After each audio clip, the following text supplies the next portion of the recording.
What's going on, everyone? Welcome to Common Sense Living, the show where we dive into financial and economic trends, gold and silver, and various business topics.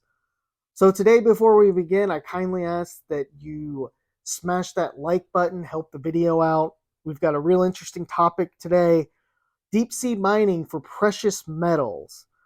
So deep sea mining, it's been emerging as a trend in global mining all over the world the last few years. This includes metals, copper, gold, silver, and then of course the metals like cobalt, ones that aren't really collectible metals, precious metals.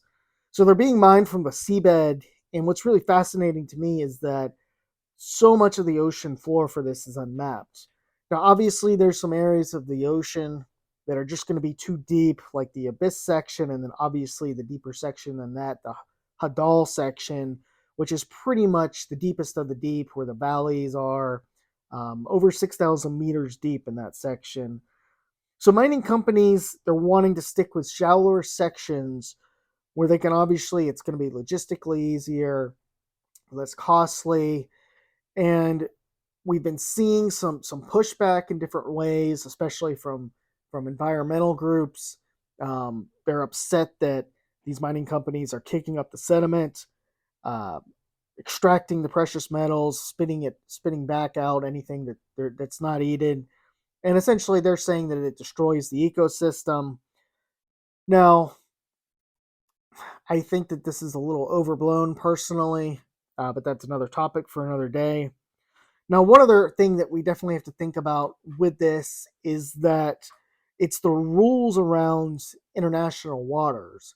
So, right now, around 50% of the ocean is international waters, and this is being governed by a separate organization that the UN gave the power to. It's an organization called the International Seabed Authority, or ISA, and it decides permits, extraction, and pretty much everything around underwater mining.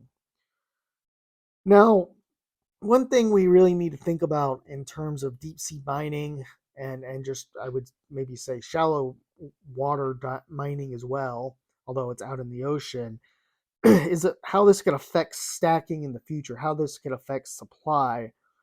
Are we going to see some sort of shift in the balance between metal demand and supply? And I think that's a question not really anyone could answer because we don't know what's down there.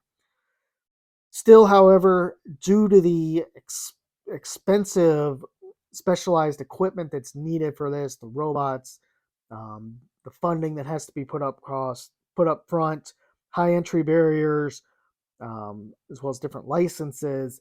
A lot of mining companies are simply going to ignore this altogether. Other companies, maybe they'll decide to specialize in this.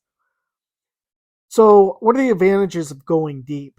Now, I've heard different numbers on this and different things, but my understanding is that the ores or nodules recovered from the seabed, they can have a very high percentage of usable metals. So, and this is unlike terrestrial, like on land. So in the ores, that's simply the natural rock or sediment that's going to contain the metals or the minerals.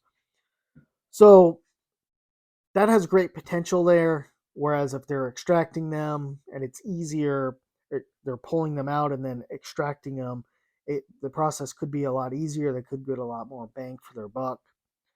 And this leads to the second big advantage. And sure, this could happen too on land with a new discovery, but the ocean, it's really a completely unmapped for a lot of this type of things. Now, right now, the most popular area um, for underwater mining, it's an area off of the coast of California, Mexico. It's about 1.7 million square miles. It's known as the Clarion-Clipperton Zone, but there's still a lot of areas being explored, a lot of areas being mapped out. Now, one other advantage that I want to point out is that mining companies, they're financially designed for things like this. It's known within the industry that you need to explore. There's a certain amount of money that has to go towards those exploratory efforts. And this is definitely not true with every type of industry. And when you think about things like mining stocks, we know they're risky. and I'm definitely not saying to just avoid them or never invest in one. But most of the time, these stocks, they're high risk, and even though you could probably find some examples out there paying dividends, for the most part, these are growth stocks. They tend to be more on the risky side. Now, one other metal I want to mention that has a big advantage. It's not something that's really a stacking metal. Um, it's cobalt, and this could really drive a lot of companies to go out there, mining companies to go out there and really start looking for maybe cobalt, and then stumble upon a mine that's got copper or silver or maybe a little gold in it. So cobalt, it's estimated right now that there's about 1 billion ounces in the ocean. And what's probably more important than anything is, if you know much about cobalt and the mining, is that it comes all from right now the Democratic Republic of Congo. Somewhere around 60 to 70% of the world's supply is coming from that region. And anything could happen, obviously, to hurt the supply. Any sort of political turmoil, really anything could devastate the cobalt supply in that region. Now, there's some obvious disadvantages to mining as well. One advantage one disadvantage is getting to the deep parts of the ocean. And when you really just think about, the pressure that's exerted on anything that goes down that low, it's going to be something costly. There's going to be a lot of technical engineering that has to go into it. So that's definitely something that has to be accounted for anytime they want to go into a deep part, just in case they do tend to find something in the deeper part of the ocean. Another disadvantage is criticism from environmental groups.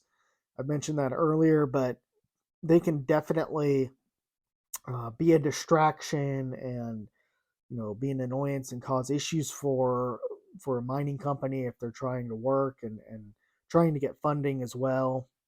Also, regulations and permits, these things can take time, take months, sometimes years to get. And finding, funding can really dry up when you're trying to get permits. Maybe you have a great idea and you're waiting on your regulations and your permits. You've got all your machinery ready to go, but the the permits in place to go ahead and do it. And maybe you're running out of funding because you're not showing progress on that end. So we obviously need to go to sea. It's obviously a good thing that we're going out there, because so many of our metals, they can be either concentrated in one area, and there's a huge demand for things like lithium, where lithium something that's in electrical vehicle batteries, and that's something that definitely there's concern that there could be a shortage of that. So that's all I've got for today. I appreciate any comments on this as well as feedback. Thanks for watching. Please subscribe if you're not subscribed to the channel, and if you enjoyed this, please like the video. Thanks a lot.